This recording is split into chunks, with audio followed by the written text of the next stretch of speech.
Tonight, the Scottish Labour leader calls on Sir Keir Starmer to resign.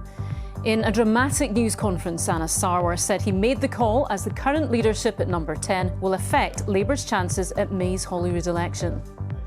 That's why the distraction needs to end and the leadership in Downing Street has to change. Also tonight, BBC Scotland News presenter Anne McAlpine describes the impact of a campaign of harassment by a stalker. It was absolutely terrifying, if I'm perfectly honest with you. Nobody should ever be made to feel unsafe in their own home. It's as a 71-year-old man who stalked Anne over a 4-year period is ordered to stay away from her for life. Hospice leaders say Scotland must address a severe shortage of end-of-life care for those living with terminal illnesses in rural communities. And in sport, as the curlers eye a place in the mixed doubles final, there was heartbreak for another Scot at the Winter Olympics. Hello, I'm Laura Miller. This is Reporting Scotland.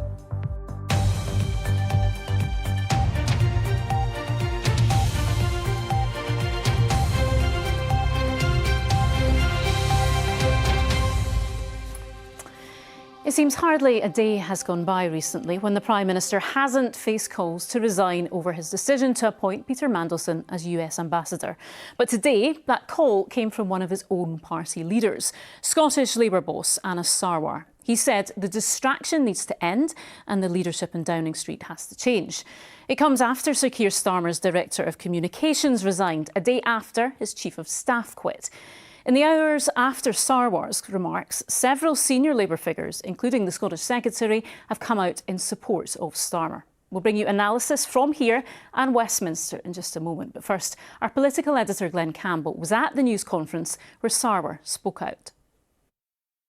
Sarwar and Starmer campaigned together for Labour's UK general election victory in 2024. Allies and perhaps even friends. A year and a half later, the Scottish party leader wants Sir Keir Starmer out because he fears blunders and about-turns by the Prime Minister are hobbling his chances of ousting the SNP at Holyrood and becoming First Minister. I am not willing to sacrifice Scotland's NHS, our schools, our communities, our towns, cities, villages and islands to a third decade of an SNP government. That's why the distraction needs to end and the leadership in Downing Street has to change. In short, he no longer believes that Starmer is able to deliver the change Labour promised at the general election. I have to be honest about failure wherever I see it. The situation in Downing Street is not good enough. There have been too many mistakes. They promised they were going to be different, but too much has happened. He insists the rift is political, nothing personal. Keir Starmer is a decent man, and it is no secret that I have always got on well with him, and he has dedicated his life to public service. I have also dedicated myself to public service, and I need to decide what I'm willing to accept and what I'm willing to tolerate.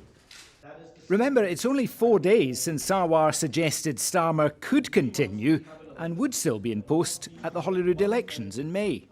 Just spell out why you want change and why you think that will end what you call distraction. Wouldn't it just plunge your party and the country into further chaos as a new leader is sought? I think the reality is, Glenn, that there are so many achievements of a UK Labour government, so many good things that are happening across our country. But if you ask people, they can't see them and they can't hear them because the leadership in Downing Street has become a huge distraction. But who do you want to replace Keir Starmer? And if that is discovered through a leadership contest, won't that cause months of chaos? I am not supporting or backing any alternative or any candidate. This is not about MPs versus MSPs. This is about what is right for Scotland.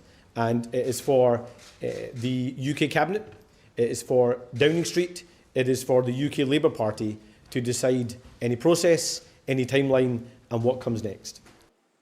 What comes next is always uncertain in politics. It even remains possible that Starmer could last longer on the political stage than Anna Sarwar himself. Well, Anna Sarwar is the most senior Labour figure yet to call for the Prime Minister to go. Since his comments, though, members of Keir Starmer's cabinet have all come out in support. Things are changing hour to hour at the moment, but our political correspondent in Westminster, Paris Gortsayanis, reports on some of the reaction to today's developments. They were the closest of political allies, working together to bring Scottish Labour back to life at Westminster. But in the month since Keir Starmer took power, that relationship has soured. Today, it finally went off. In 2026. If Anna Sarwar hoped his intervention would lead to a cabinet rebellion, that hasn't materialised. Even the Scottish Secretary, Douglas Alexander, has given his backing to the Prime Minister. Even this former Scottish Secretary, demoted by Keir Starmer at a reshuffle, is still backing the PM. What we're trying to do as a government is to turn this country around.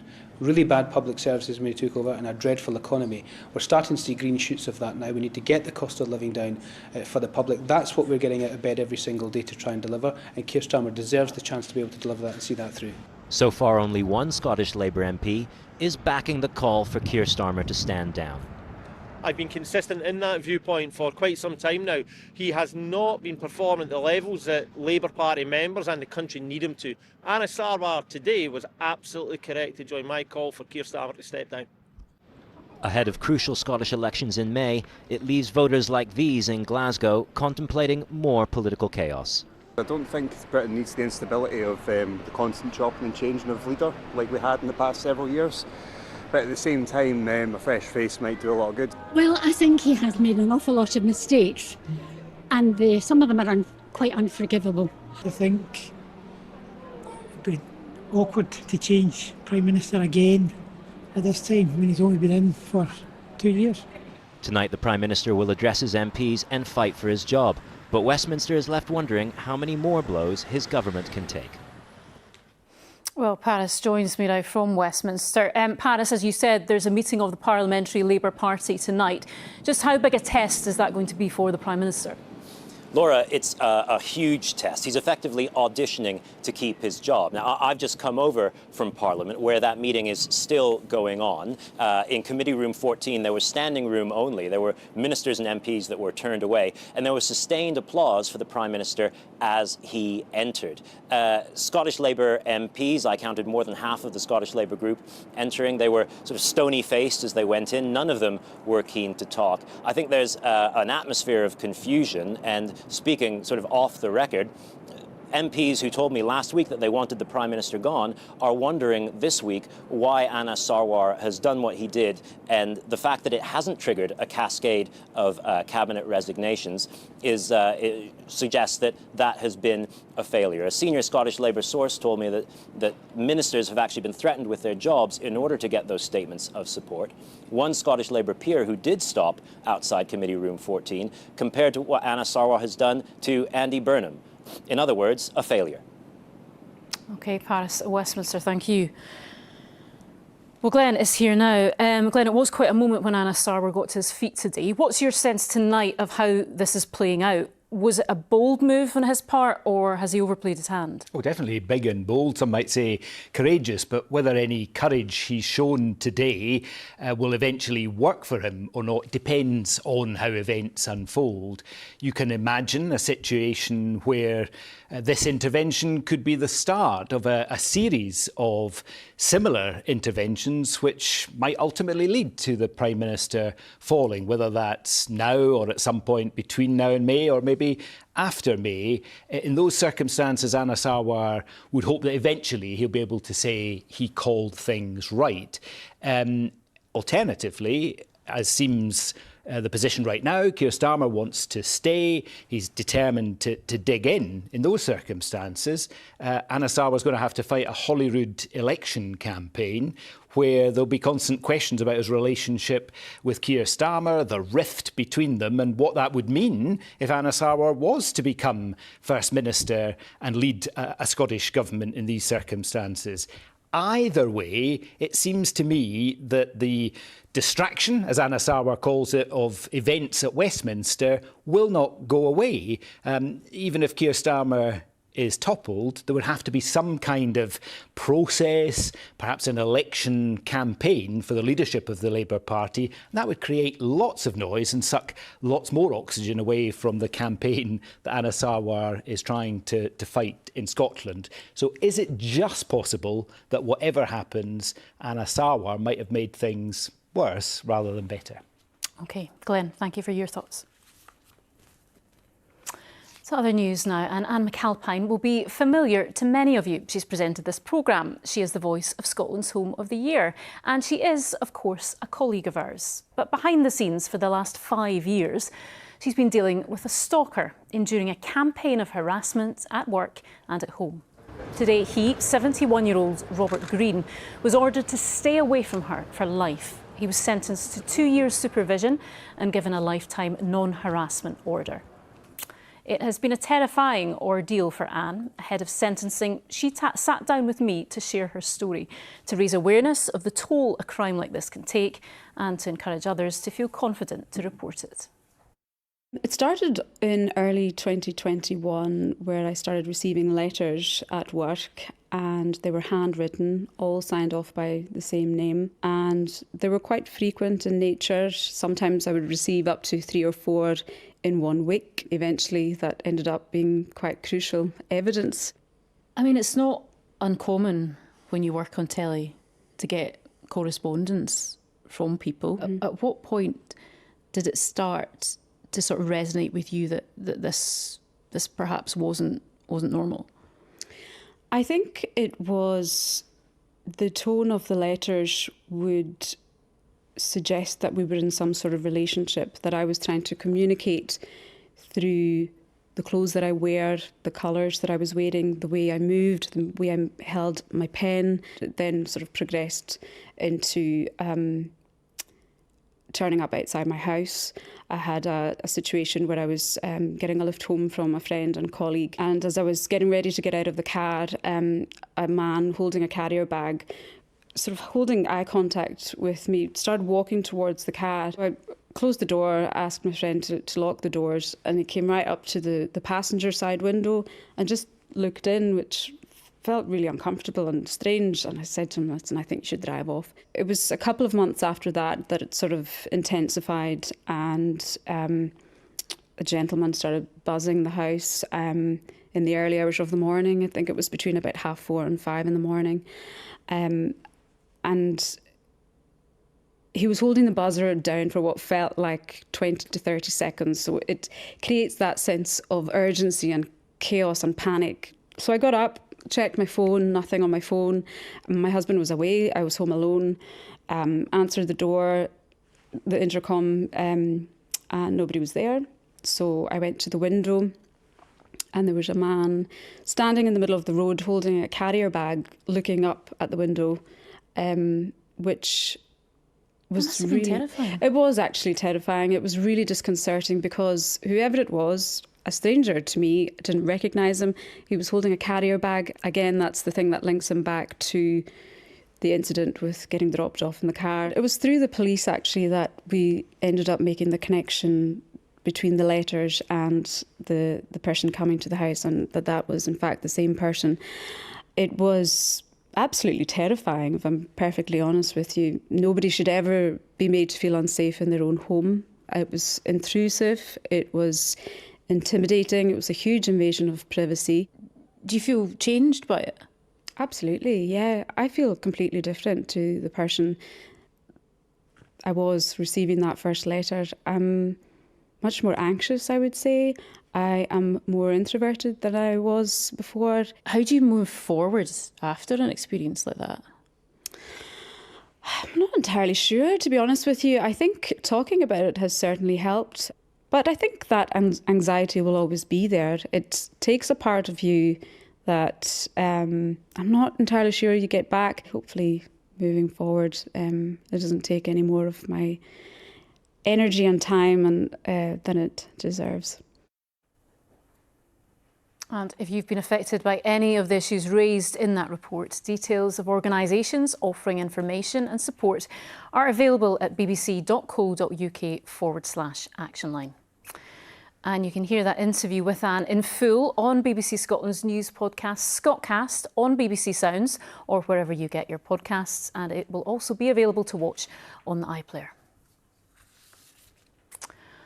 Hospice leaders say Scotland must address a severe shortage of end-of-life care for those living with terminal illnesses in rural communities.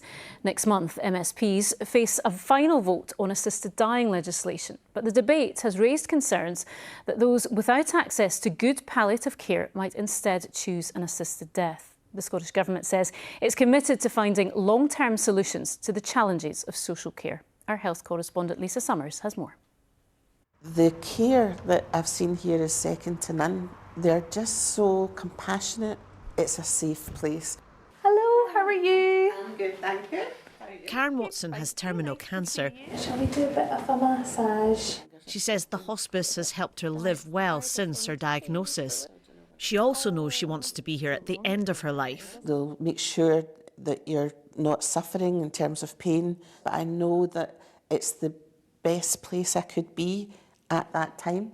See you again. Thank you very much. Karen says having good palliative care has informed her views on assisted dying. Assisted dying is not for me personally, because I have a strong faith, and so it just doesn't sit with my faith. However, I would never judge anybody else. If they don't have the support for end-of-life care, I can see why assisted dying would help. Organisations like Highland Hospice remain neutral on the assisted dying bill, but have concerns it'll become an option for some in the absence of good end-of-life care. We are very pro-choice at the hospice. I mean, we go to the ends of the earth to help support people with the care that they wish to receive.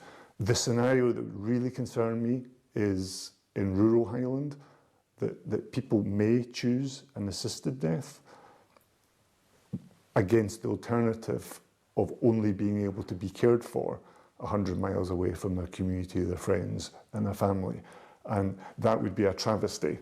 It's estimated 1 in 4 people in Scotland who need palliative care do not get it, and hospices say they face unsustainable pressures. Highland Hospice has 12 beds. It's full today. I'm anxious that I take up a bed that somebody else might need. That you need this bed? But at the moment, I need the bed. Yeah. Bless you. Bless you. Steph Bruntlett is dying of a rare liver cancer. She's grateful for respite care at Highland Hospice.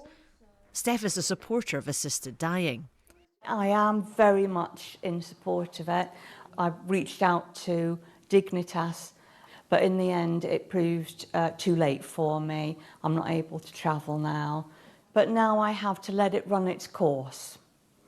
And sometimes that can work well for a person, and sometimes that might not work well for a person. And I've no idea which one of those I'm going to be. Wherever in Scotland you are, the government says it's committed to ensuring people get the care they want and need at the end of their life. The question for MSPs is, should assisted dying be part of that? Lisa Summers reporting Scotland. And tomorrow we'll be hearing from a community in the far north of the country on the challenges of caring for people there at the end of life and what assisted dying might mean for them. To some of the day's other stories now. And a murder trial has been shown footage of the accused putting duct tape over a doorbell camera at his home before his former colleague was shot dead. David Campbell denies killing Brian Lowe on a footpath near Aberfeldy in February 2024 and has lodged a special defensive alibi. Detective Constable David Gardner, who assessed footage from multiple cameras around the town, also told the court a cyclist wearing similar clothing to Campbell was seen near the spot Mr Lowe's body was later discovered. The trial at the High Court in Glasgow continues.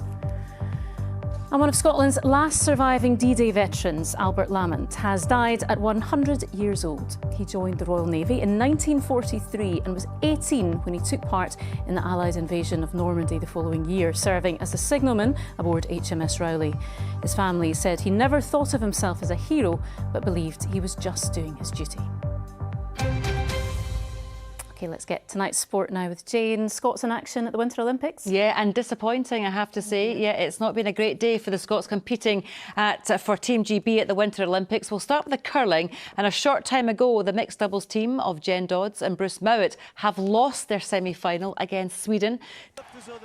Well, elsewhere at the Games, there was agony for freestyle skier Kirsty Muir, who missed out on a medal by the narrowest of margins with a 4th place finish in the women's slope style. I put it out there on every run. On that second jump, I really wanted to get the mute grab in that 10, and it just wasn't working for me today, so I kind of switched for the 3rd run, and I was so proud to put one down, but yeah, struggled to accept how close it was, but yeah, I know I've got more in me, so I'm glad I put it all out there today. Now, Celtic fans could get up to 10,000 tickets for their Scottish Cup quarter-final away to Rangers, with the clubs and police due to meet to discuss the competition's standard away allocation of 20%. Well, that's the most eye-catching tie in the quarter-final draw that also sees, as we can see there, League Cup holder St Mirren hosting Partick Thistle, Falkirk at home to the winners of Dundee United and the Spartans, while it'll be Aberdeen or Motherwell will visit Dunfermline. Well, there were 2 fifth-round ties yesterday. Rangers hammered Queen's Park 8-0, with Ibrox captain James Tavernier scoring a hat-trick. Falkirk were the last team to book their place in the last 8, but they needed extra time to beat a resolute Stenhousemuir. 2-0, the final score at Ochilview. To rugby, and former Grand Slam winner Craig Chalmers says Scotland can still revive their Six Nations campaign by beating England on Saturday, despite their dreadful start to the championship in Rome. Well, the Scots lost 18-15 to Italy in a very wet Stadio Olimpico. The results has left many fans calling for head coach Gregor Townsend to step aside, with England up next at Murrayfield, fresh from hammering Wales. Maybe the same voice, having the same person there for 8 years. I think he's been there 8 seasons. It's maybe just a little bit too long, but when do you decide to make that change? I mean, there's calls for Franco Smith to come in and replace Gregor, but he's doing a great job at Glasgow at the moment. Why would they stop what he's doing there? Now, finally, after helping Scotland to victory over Italy in their second T20 World Cup match, George Munsey says the side aren't thinking too far ahead just yet.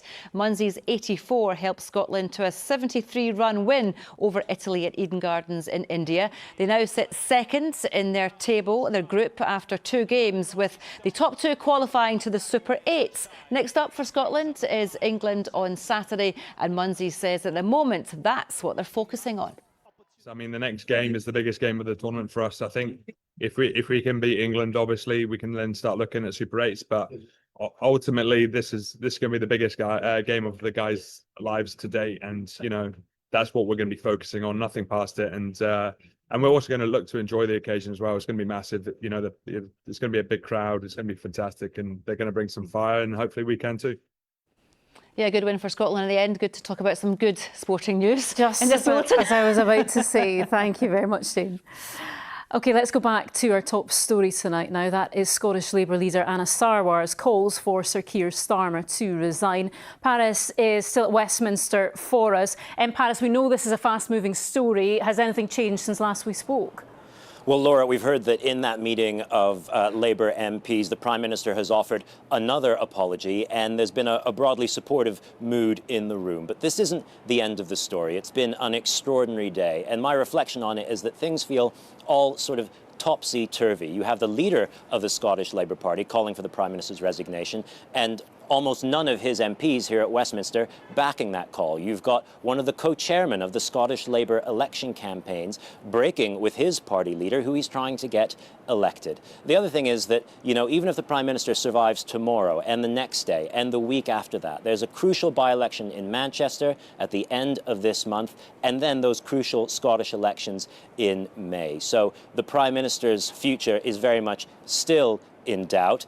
Keir Starmer came to power saying that he was going to end the chaos at Westminster. Tonight, he's living that chaos. OK, Paris at Westminster, thank you.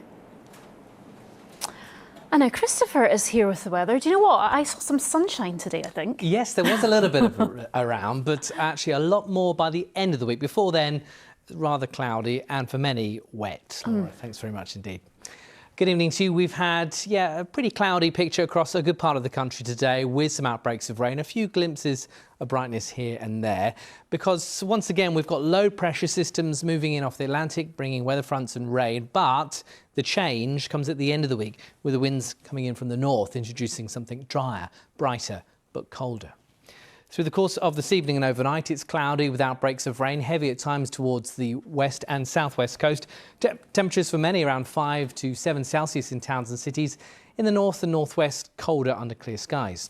So with that persistent rain in the northeast, there is a Met Office yellow warning in force from 9 a.m. tomorrow right through until midnight on Wednesday, because you can see why. Outbreaks of rain driven in on those southeasterly winds and affecting parts of the northeast where we have saturated ground, so some localised flooding potentially, but elsewhere cloudy with outbreaks of rain too, and sunshine really in short supply. So this is the picture mid-afternoon tomorrow. Cloudy with outbreaks of rain, 7 to 9 Celsius. Nothing desperately cold, but certainly cloudy and wet. And it's a similar sort of picture across the northwest and towards the far north and the Northern Isles. A little bit drier here, but certainly breezier. And then tomorrow evening and tomorrow night, we still have that Met Office yellow warning in force across parts of the northeast, with that cloud and rain staying in play. And then from midnight, we just extend it a bit further south in towards parts of Fife, Clackmannanshire, and that is with us throughout the day then on Wednesday, because once again it's wet with those easterly winds now driving in that rain, turning to snow above around 300 or 400 metres. Elsewhere, cloudy and wet too, and quite a cold feel under the cloud and rain and in the wind, 5 to 8 Celsius. And then beyond that, as we head through towards the end of the week, we start to see that change with low pressure skipping east towards the near continent and a north wind developing, and that will introduce drier but colder conditions. However, it should be sunnier for many of us, but that's not happening till the end of the week. Laura. Roll on the end of the week. Yes. Thank you, Christopher. Now tonight's main news again. Scottish Labour leader Anna Sarwar has called on the Prime Minister to resign, saying Sir Keir Starmer's leadership has become a distraction. BBC Scotland News presenter Anne McAlpine has spoken out about her terrifying ordeal with a stalker. 71-year-old Robert Green has been ordered to stay away from her for life. And hospice leaders have warned a severe shortage of end-of-life care is affecting those living with terminal illnesses in rural communities. And that is Reporting Scotland for now. I will have your late news at 10:30 tonight. Until then, from everyone on the team, enjoy your evening.